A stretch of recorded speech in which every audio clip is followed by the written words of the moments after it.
Joining me now online is Dr. Janet DeMille. She's a medical officer of health for Thunder Bay District, and she's here for an update on our local COVID-19 situation. Good morning, Doctor. Thank you for joining us. Good morning, Sean. How are you doing this morning? I'm doing okay. That's good. It's a different situation we're in right now compared to when we last talked. That is most definitely true. I think the numbers dictate that. And if you could, just tell us about the recent cases then that are connected to two Thunder Bay elementary schools.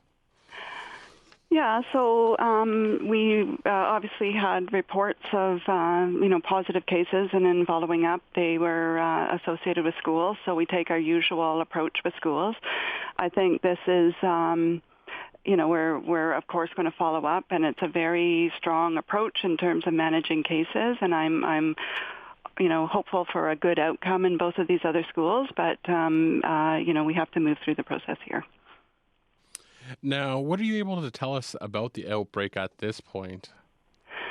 So, the outbreak was obviously a very significant outbreak, and there's still a lot of work that's happening right now with everybody who was basically, advised to isolate, stay home and isolate, and that was a significant proportion, actually, of the student body at that school. And there's a lot of testing that's still happening. Of course, the school is closed, so we're not, closed to in-person learning, so we're not seeing sort of ongoing spread, in the school setting at the present time, but we may still pick up more cases and individuals who were exposed in the school last week and have been incubating the virus and may present still with symptoms and or have a positive test. So I think on Monday I advised the school community that we were up to 20 cases in total. There's been a few more since then, but it's not. It doesn't directly impact the school because these are in individuals who are isolating. Now, can you clarify that last point? So it doesn't impact the school because they were isolating. Is there an epidemiological link between the additional cases? Yes, actually, I think what we have in terms of our follow-up on all the cases and all the cohorts, the classrooms and the buses where we know that somebody with COVID-19 was in that classroom or on that bus and potentially exposing others. So we do that follow-up and we isolate anybody who we think has a good chance that they were actually exposed. So they're isolating at home, and then we follow up.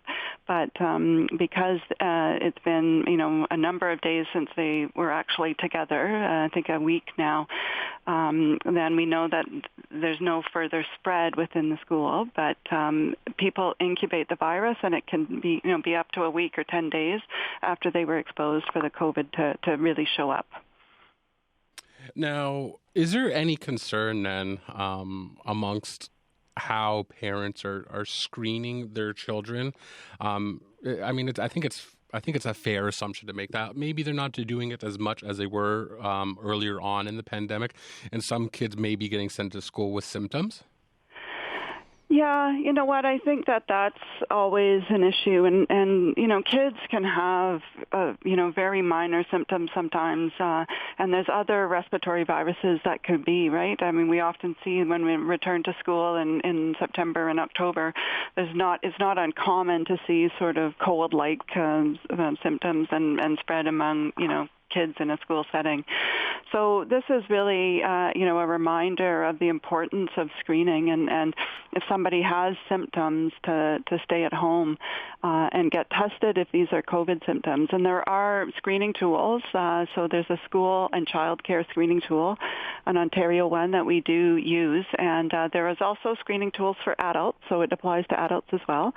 And I do recognize for parents, especially parents of young children, it can be, a bit difficult to sort of manage when there are child care issues and their child may have fairly mild symptoms. But we do, I think this is an opportunity just to remind people that it is really important to screen your child and to screen yourself if you're an adult and you're going somewhere. And if you do have symptoms, stay at home and follow the guidance provided by that screening tool in terms of whether you need to get tested. And if it doesn't advise you to get tested because perhaps it's mild or not COVID-like symptoms, then just stay home until you're feeling better. So it is very much a reminder of that. And I think, another thing, we've had fairly low cases in recent months. And maybe we all tend to back off being vigilant, as vigilant as we could be. But certainly as we're seeing the case numbers go up, and whether it's the school cases or other cases that we're also seeing, I think it's just a reminder to screen and to stay home if you're sick. Now, this week, earlier on in the week, the parents were now able to register their children who are aged 5 to 11 for vaccines. What kind of uptake are you seeing on these in these appointments? So very good. I checked. I had some data from yesterday afternoon. So the appointments opened on Tuesday morning, and by yesterday afternoon, about 1,800 appointments had been booked, so 5 to 11-year-olds, and that's across the Thunder Bay District Health Unit with our clinics. So it's the TBDHU run clinics, and certainly the big one is the one here in Thunder Bay at the CLE Coliseum, and that was yesterday. And I do anticipate, that I'm looking forward to hearing the number today. So that's really good. We estimate that there's probably around 10,000 5 to 11-year-olds in the Thunder Bay District Health Unit area. So that's a good amount of people that have come forward to get those appointments. And certainly it's not just us that's providing those immunizations. We know that pharmacies, I believe, are receiving the vaccine this week, just like us, and other partners, primary care and other places are going to be immunizing, and so there will be lots of options and lots of space available. Now, keeping on the theme of schools, this week it was announced that Thunder Bay High schools are returning to regular semesters starting Monday. What makes you feel that's the right choice to make at this time? Yeah, so, we're in close contact with the school boards and schools here in our area, both in Thunder Bay and the district communities. And, we work with them as it relates to, case and contact management, vaccination, and just the overall, well-being and, just understanding the school and what they're seeing in schools. And certainly in a recent meeting in our area with the school board directors and board staff, they presented a really compelling case of the issues that are being experienced because of the current model for the semester system and the impact that has in particular on the students and staff in terms of the academic, educational goals that they have, but also the social and overall well-being of the students. So, and we heard this not only here, but other school boards across the province.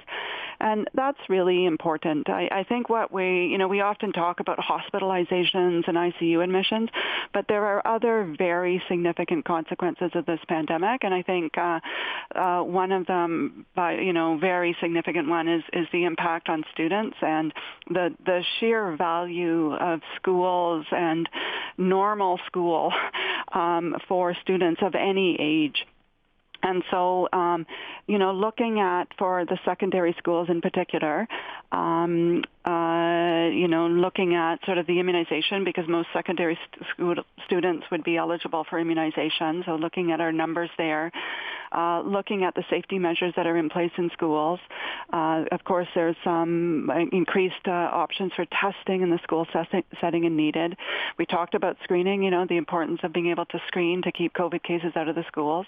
But also, so it's really a balance of all of these safety measures and putting in place, but allowing school to function as normally as possible for the benefit of the students in so many ways, and also supporting the staff and being able to do the important work that they need to do to support the students. So I think it was certainly support the school boards in moving back to that regular semester, and excited really that maybe some of the harms of the pandemic on the students can be mitigated further by this move. Now, one last question, because we do appreciate your time and we know how valuable that time is. In the past, you've expressed concerns about cross-border travel. If we look to our neighbors to the south, in Minnesota, the case counts have been rising. How closely have you been following that situation? And do you have any sort of advice or any sort of concerns for the people of Thunder Bay who may be considering taking up that the ability to travel over the border? Yes, so this is a really important point about, what's happening, whether it's in Minnesota, other parts of the United States, even other health units very close to us, close in northern Ontario terms, Algoma, Sudbury, Temiskaming, other places, even in Ontario or even Manitoba, seeing rising case numbers and more community spread. And people need to realize that if they travel, whether it's to the States or anywhere, that they could be going to a place where they might get exposed to COVID and they could bring it back here and spread it here. And we've already seen cases as a result of people who are traveling. And so really, really asking people to be very mindful of travel that they are doing, take precautions when they're there, inform themselves in advance of going in terms of what the COVID situation there is, screen themselves, try not to be around people who have symptoms who could have COVID. And really being mindful when they return here to be extra vigilant in all of those measures, whether they're going back to work or school, be extra vigilant in monitoring for symptoms and getting tested if needed, so that if they have brought COVID back, that they're not going to spread it when they're here. And I think this is particularly important because we see rising cases in different places, but also because, as we head towards the holidays, people might be making their travel plans or inviting people, even if it's about visitors coming to this area as well, to really be mindful and take all of those precautions. I think it's okay to travel, but I think people need to do it safely. Dr. DeMille, thank you so much for your time. Thank you very much for the opportunity, Sean. We'll talk same time next week. For sure. Sounds good. Take care. Dr. Janet DeMille is the medical officer of health for the Thunder Bay District.